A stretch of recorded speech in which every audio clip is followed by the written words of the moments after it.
Rarely has Europe needed help making great animated series in recent years, and one of 2020's budding prospects out of France has a lot to live up to. Does Coach Me If You Can bring top-flight entertainment, or should it be relegated to a lower tier of animated series? Let's review the show to see if it scores a goal.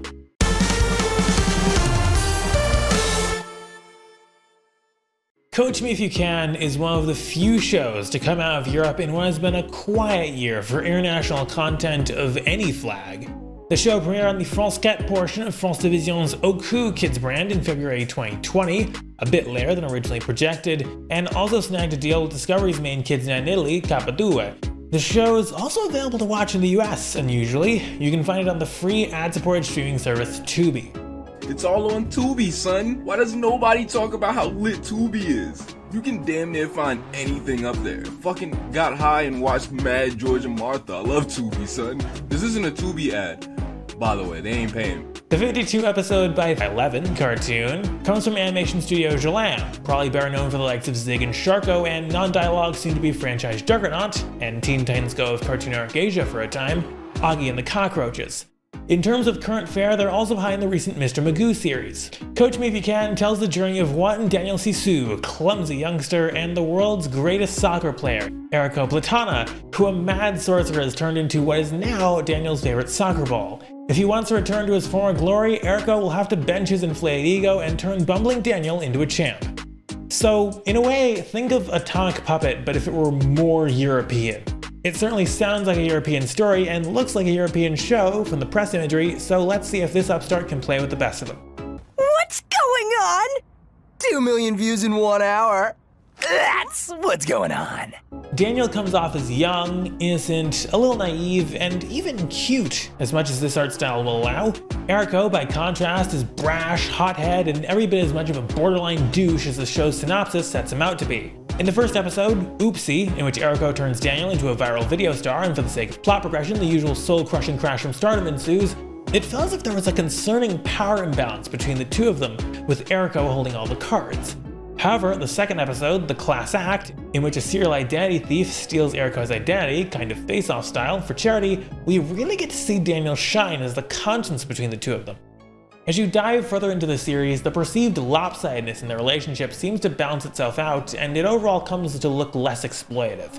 Eriko likely sees the association with Daniel as transactional to some extent, and in episode 2A, The Sidekick, he basically says as much, but I guess the entire point of the show, potentially, is for Eriko to see beyond that, Eddie McDowd style. Eriko, will we still be friends when you get your body back? Oh, you're serious?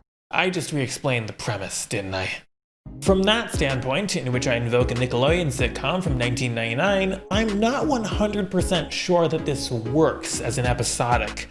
How the premise was set up, that Eriko has to train Daniel in ultimate exchange for his body, sort of merits this show having progression and an ending.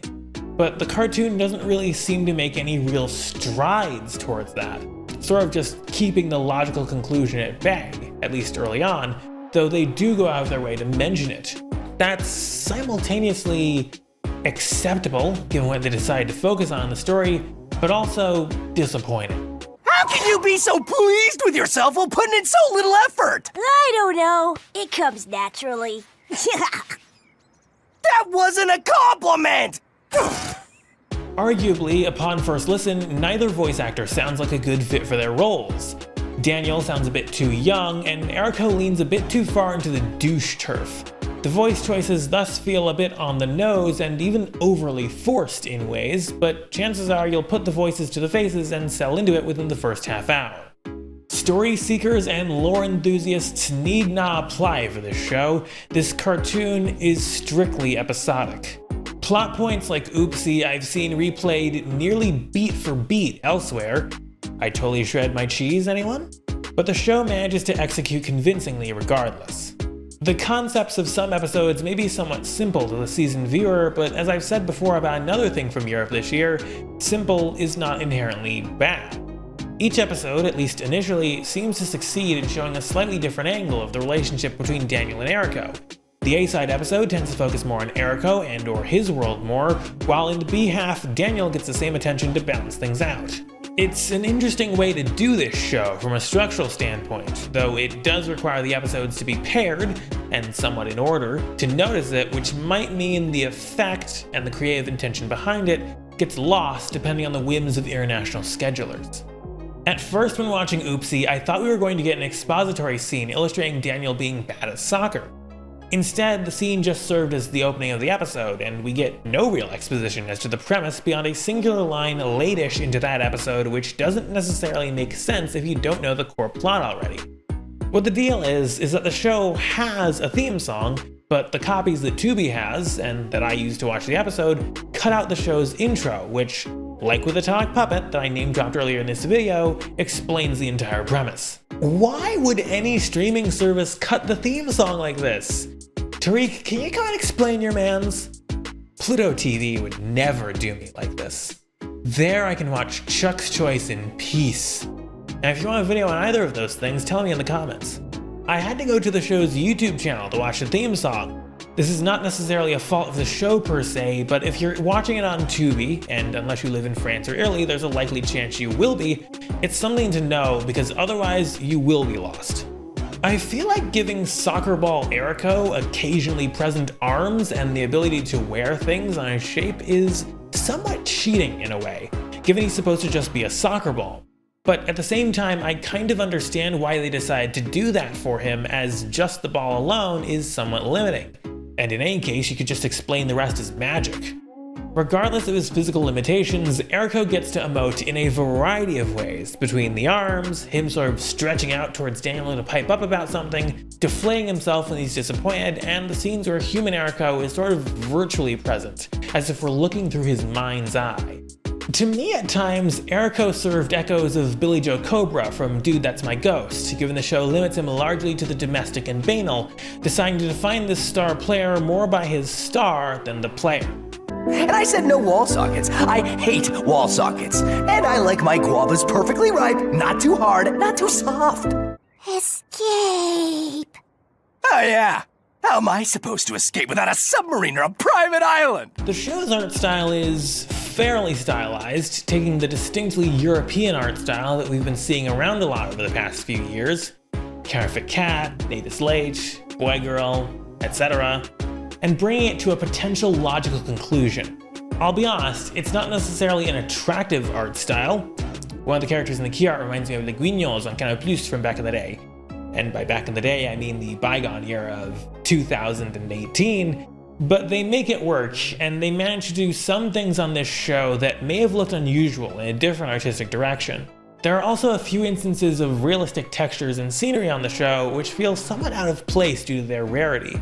It's tough to tell whether it was meant to mean something about the art direction or served as a way for the team to cheap out, in a sense, on some elements that would be more technically complex to create, which these scenes replace on a number of occasions. Ultimately, taken as a whole, Coach Me If You Can needs some training. It's sound from a technical standpoint, which sadly isn't something I can take for granted, and the stories are solid, if sometimes predictable or played out for more adept audiences. I don't even have complaints over the art style, even though I know some will. But unlike Erico Platana, a superstar this cartoon is not. It's maybe a second-string player on the team at best. While there are humorous moments and a few good setups, the execution comes out as middling and lackluster. I really believe in the core premise, and I feel like it would have excelled were the show done differently.